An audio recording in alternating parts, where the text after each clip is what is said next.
where are you as a CMO and your team? What are the AI tools that you're using that you are really finding effective, that, in terms of anything? It could be in terms of the quality of copy that we spoke about. It could be just about anything. But what are those things that you are using, but you're like, man, this is AI and I'm absolutely loving it and it's becoming really useful for me in whatever way. So tell me about that. And also tell me about a place where you think people are talking about it, but that AI, it's not really working for us, right? So tell me a little bit about both. So I take care of a lot of things, from video content to copies to ads and all of that.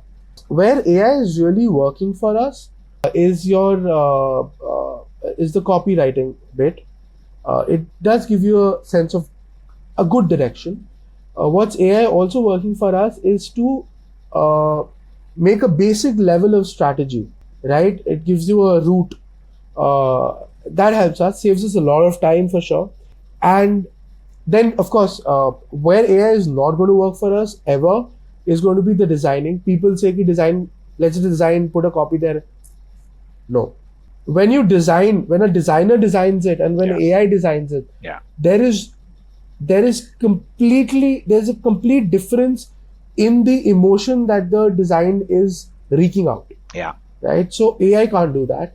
AI also will not be able to do great content. When I say content, that's video content. Yeah. I might record myself and put a voiceover, record my voice and do all of that, and then this interview this podcast could be completely AI driven, right? I keep typing and I keep talking like this, but you won't get that emotion, no. Yeah. Right? You won't get my voice modulations. You won't get any of that. Yeah. So AI can't do that.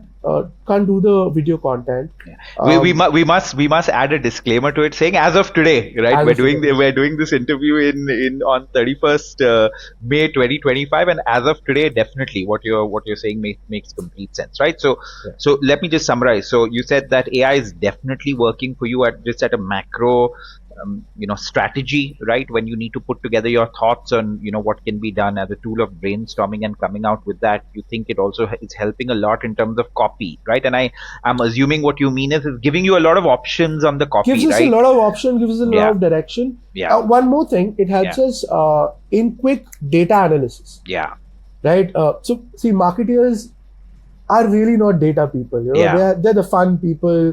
They like enjoying, going out and and all of that. So we are really not data people. We don't want to rag our brains in analyzing a data. Got it. So AI has really helped us in sort of, you put in that data and it gives you a little nutshell, so you know what the summary is. Yeah. And then you know what the direction is going to be, and then you deep dive into it. Yeah. So it really helps you.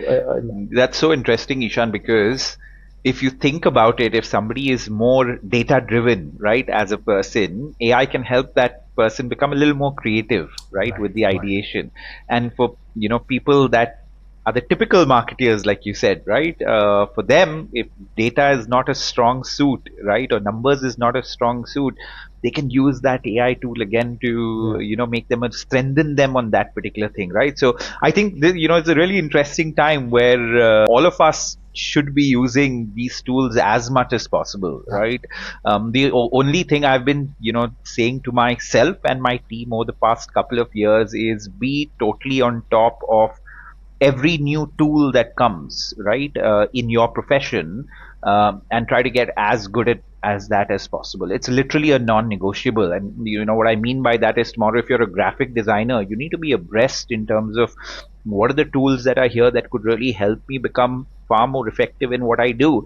If you're not going to be abreast about what those tools are, and secondly, once you know about it, if you're not going to learn that tool in depth, there's going to be some young guy that's going to come and do the same job for you at probably one fourth the cost, right? So you need to, as I think every individual in today's world needs to be very, very conscious and careful about it, and can't take these things lightly. We're not in a world where we can take these things lightly anymore. So see, as a team at CashKaro, we're using about 18 odd different AI tools. Wow. On a regular basis. Wow. That spreads across design, video, even like for example, we're using Lovable. Lovable is a great AI tool to make wireframes, right? We have these marketing campaigns It helps you make quick wireframes, which was earlier supposed to be done by the designers. They would make a box and this and that. No, we just input whatever we need. It gives you a basic structure, a good wireframe, and then we sort of start thinking creatively on that. Yeah. Saves you big time. Yeah. Big time. Yeah. You get more, productive.